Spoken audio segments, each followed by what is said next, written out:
Assalamualaikum warahmatullahi wabarakatuh. Alhamdulillahirabbil alamin. Alhamdulillahilladzi adhaba 'anal hazan. Inna rabbana laghafurun syakur. Asyhadu an la ilaha illallah wa asyhadu anna Muhammadan abduhu wa rasuluh sallallahu alaihi wasallam wa ala alihi wa ashabihi amma ba'du.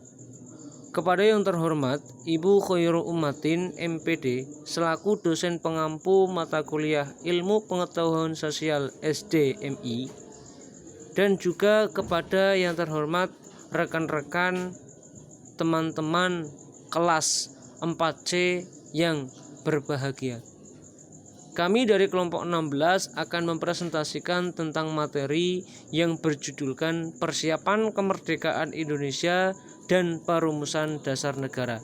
Tapi sebelum kami melanjutkan presentasi dari kelompok kami dari materi ini, perkenankan kami untuk memperkenalkan anggota dari kelompok 16. Yang pertama yaitu Saudara Rika Ananda Putri, NIM 20206104. Dan yang kedua yaitu saya sendiri, Afi Ardiansyah, NIM 20206124.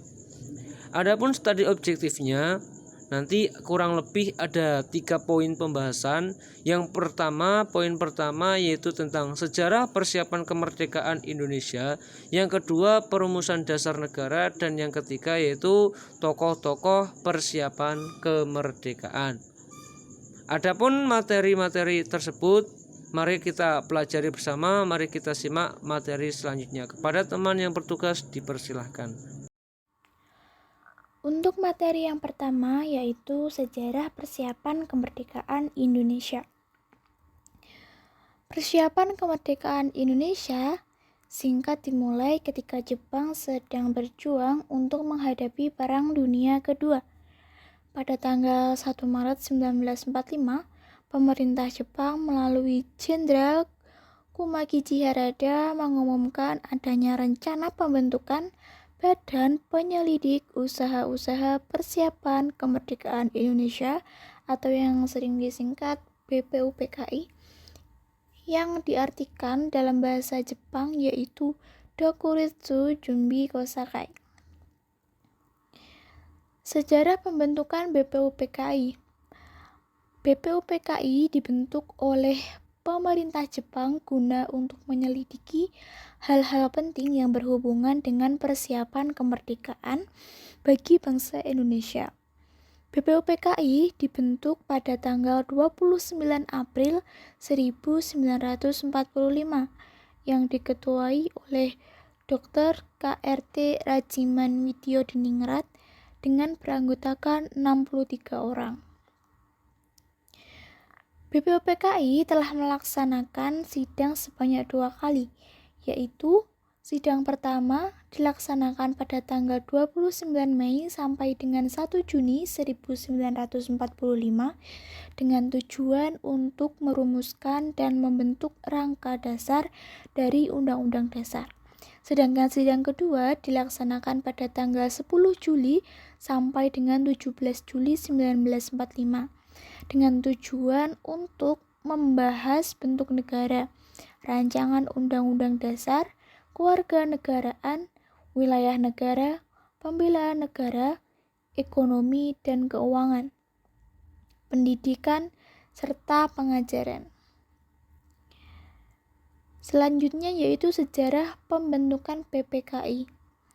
Pada 7 Agustus 1945 atas persetujuan Komando Tertinggi Jepang yaitu Jenderal Terauchi di Saigon dibentuk Panitia Persiapan Kemerdekaan Indonesia atau yang biasa disebut dengan PPKI atau dalam bahasa Jepangnya yaitu Dokuritsu Junbi Inkai.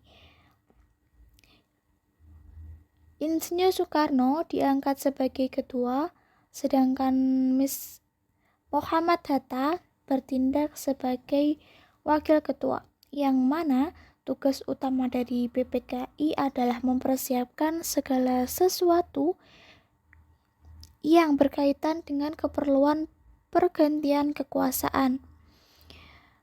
Dokuritsu Junbi Inkai atau PPKI ini memiliki anggota sebanyak 21 orang.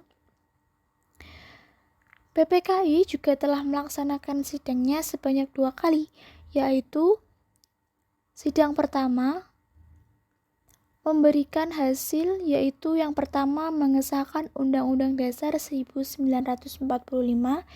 Hasil yang kedua mengangkat Insinyur Soekarno sebagai Presiden pertama Republik Indonesia bersama Wakil Presiden yaitu Dr. Andes Muhammad Hatta. Dan yang ketiga membentuk Komite Nasional yang bertugas membantu Presiden sebelum dibentuk DPR dan MPR. Sedangkan hasil dari sidang kedua yaitu yang pertama membentuk Komite Nasional Indonesia Pusat atau KNIP. Yang kedua membentuk 12 departemen kementerian. Dan yang ketiga menetapkan pembagian wilayah Indonesia yang meliputi 8 provinsi dan gubernur-gubernurnya. Detik-detik proklamasi kemerdekaan Indonesia. Nah, mendengar kabar dari radio BBC bahwa Jepang telah menyerah kepada sekutu, golongan muda segera bertindak untuk mendesak Insinyur Soekarno dan Muhammad Hatta untuk segera memproklamasikan kemerdekaan Indonesia.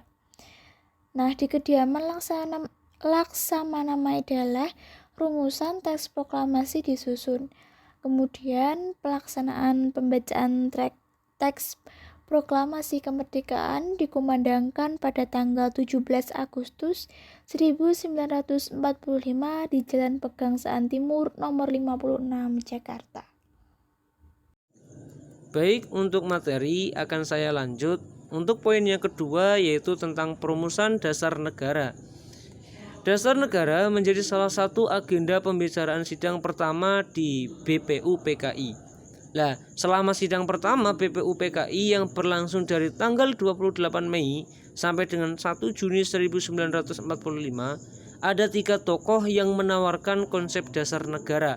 Adapun tokoh tersebut yaitu yang pertama Mr. Muhammad Yamin, yang kedua Profesor Dr. Mr. Supomo, dan yang ketiga yaitu Insinyur Soekarno. Untuk selanjutnya yaitu konsep rumusan dasar negara. Untuk konsep rumusan dasar negara ada 3. Yang pertama yaitu pada tanggal 29 Mei 1945 oleh Mr. Muhammad Yamin, yang mana beliau menawarkan 5 asas dasar negara Republik Indonesia, yang mana isinya yang pertama peri kebangsaan, yang kedua peri kemanusiaan, yang ketiga peri ketuhanan, yang keempat peri kerakyatan, dan yang kelima yaitu kesejahteraan yang berkebudayaan.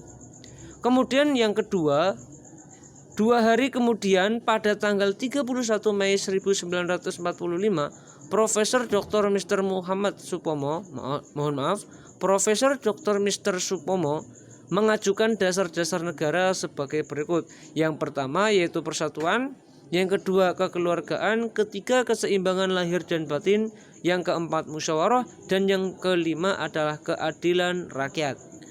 Untuk konsep yang ketiga yaitu dari Insinyur Soekarno, beliau mengusulkan konsep dasar negara dalam rapat BPU PKI tanggal 1 Juni 1945. Selain mengusulkan konsep dasar negara, Bung Karno juga mengusulkan nama bagi dasar negara yaitu Pancasila. Berikut ini 5 dasar yang diusulkan oleh Bung Karno. Yang pertama yaitu kebangsaan Indonesia, yang ketiga internasionalisme atau peri kemanusiaan, yang ketiga mufakat atau demokrasi, yang keempat kesejahteraan sosial, dan yang kelima ketuhanan yang Maha Esa. Selanjutnya pada tanggal 22 Juni 1945, panitia kecil mengadakan pertemuan dengan 38 anggota BPU PKI. Bung Karno menyebut pertemuan itu sebagai rapat pertemuan antara panitia kecil dengan anggota BPU PKI. Mereka menghasilkan suatu rumusan pembukaan Undang-Undang Dasar dan menggambarkan maksud dan tujuan pembentukan negara Indonesia Merdeka. Rumusan ini disepakati dan ditandatangani bersama oleh anggota Panitia 9. Rumusan Panitia 9 itu kemudian diberi nama Jakarta Karakter atau Piagam Jakarta. Rumusan dasar negara dalam Piagam Jakarta itu berbunyi: 1. Ketuhanan dengan kewajiban menjalankan syariat Islam bagi pemeluk-pemeluknya. Yang kedua, kemanusiaan yang adil dan beradab. Yang ketiga, persatuan Indonesia. Yang keempat, kerakyatan yang dipimpin oleh hikmat kebijaksanaan dalam permusyawaratan perwakilan. Dan yang kelima yaitu keadilan sosial bagi seluruh rakyat Indonesia.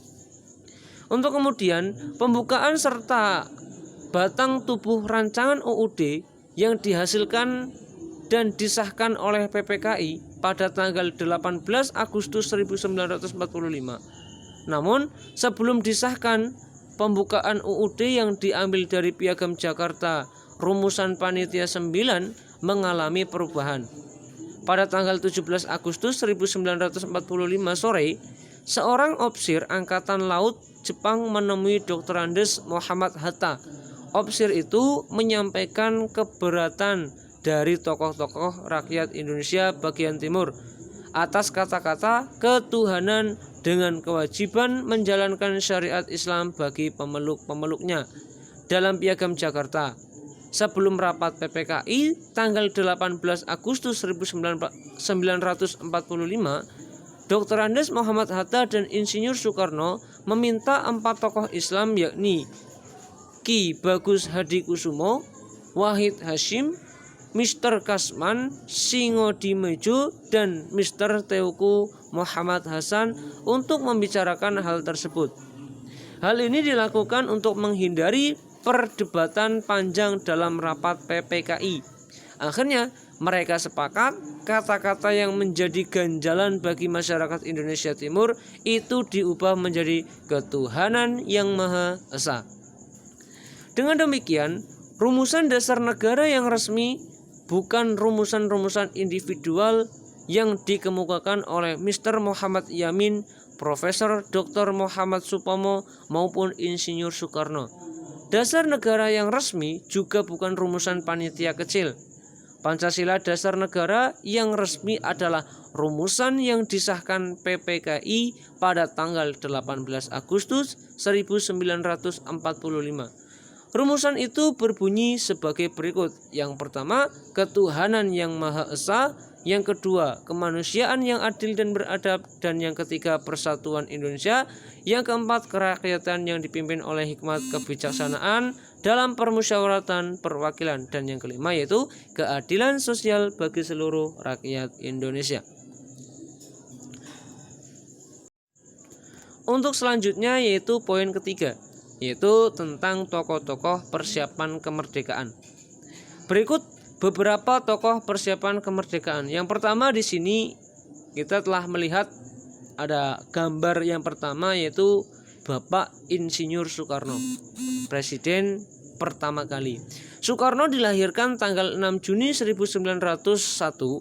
Beliau menjadi tokoh penting dalam persiapan kemerdekaan Indonesia. Pada tahun 1928, beliau mendirikan Partai Nasional Indonesia.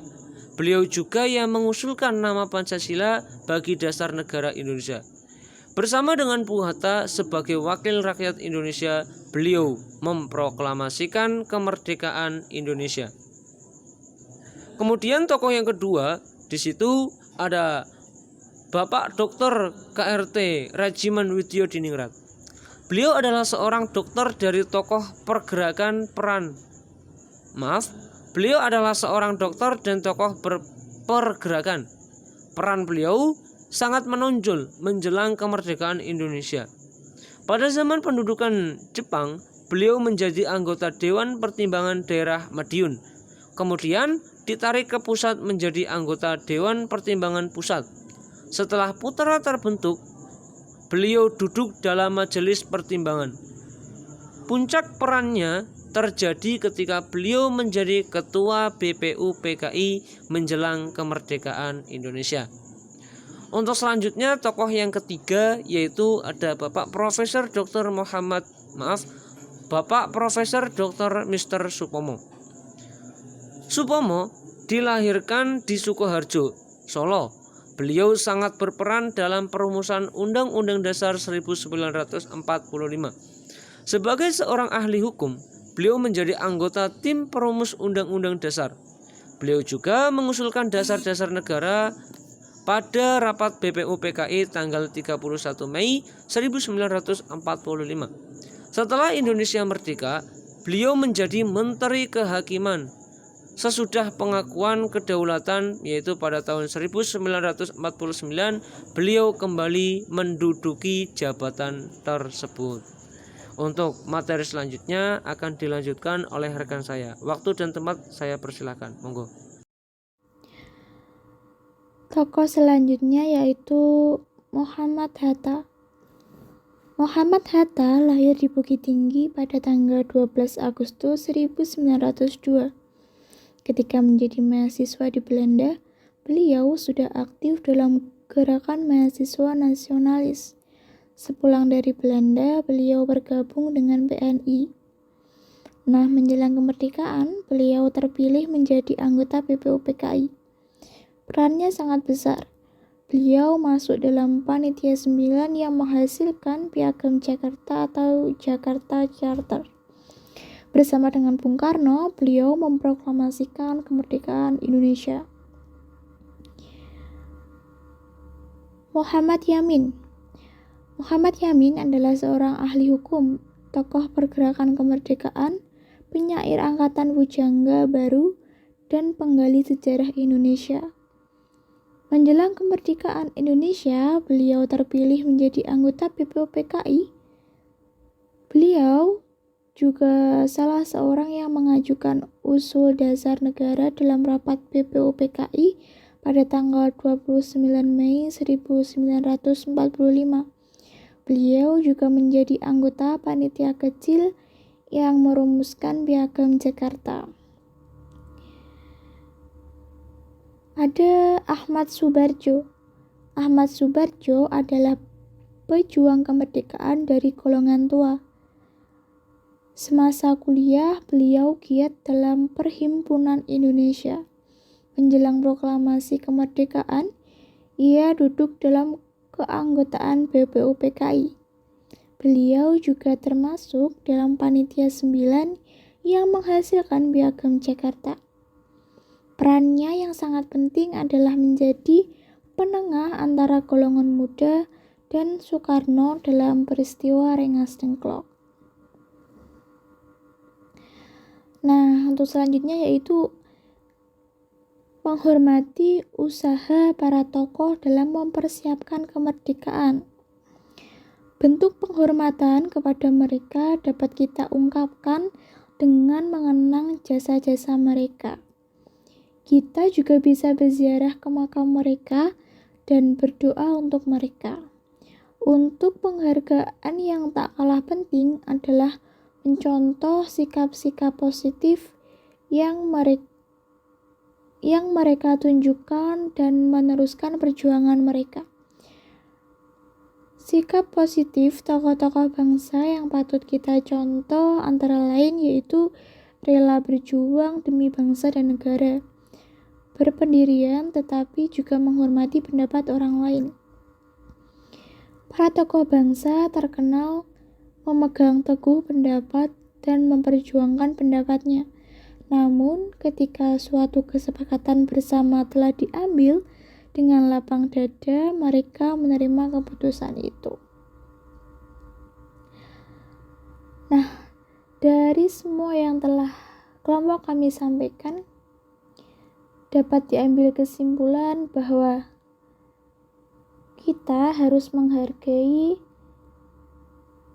jasa-jasa para pahlawan yang telah memperjuangkan kemerdekaan Indonesia. Karena ada pepatah, bangsa yang besar adalah bangsa yang menghormati jasa para pahlawannya. Baik, terima kasih diucapkan kepada semua teman-teman kelas 4C yang sudah berpartisipasi mengikuti materi pada pagi hari ini. Demikian penyampaian materi dari kelompok 16. Apabila ada kesalahan di dalam berbicara maupun dalam materi kami, kekurangan kelebihan dari kami mohon minta maaf. Demikian dari kami, akhir qouli hadza, wassalamualaikum warahmatullahi wabarakatuh.